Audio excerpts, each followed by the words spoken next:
Indonesia has faced the COVID-19 pandemic.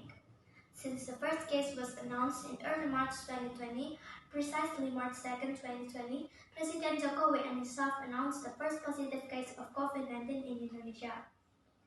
The world does not remain silent and is persistent in finding ways to treat and prevent transmission of the virus, starting from social distancing, lockdown, and now vaccination.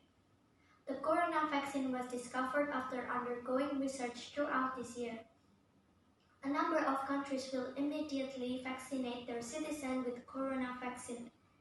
Central Java Governor Ganjar Pranowo monitored the second batch of vaccination for public service workers such as civil servants, police, Indonesian National Armed Forces, journalists, and athletes on Monday at the Grahadika Bakti Praja Building, Semarang. On that occasion, Ganjar tried to cheer up the vaccination participants with tips to pass the vaccination selection.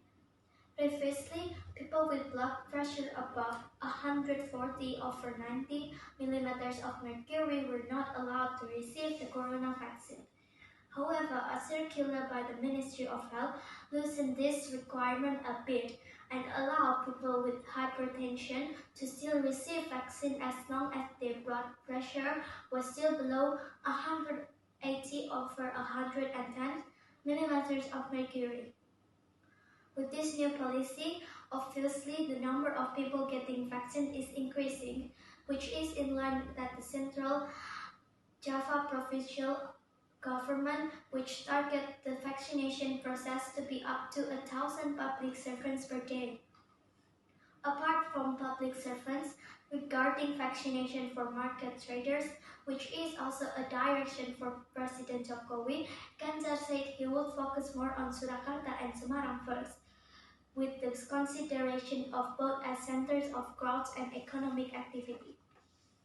He also stated that after the president talked about market traders, he also proposed several of their community groups such as drivers and peddlers.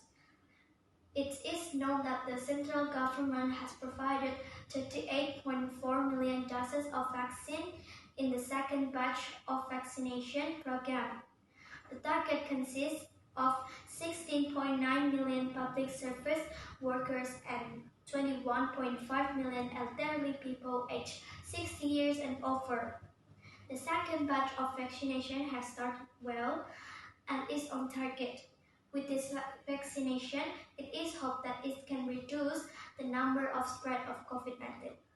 We hope this outbreak will be over soon. Stay safe everyone, stay home, wear your mask and keep it on when you're out. Wash your hands regularly, practice social distancing, and avoid crowds.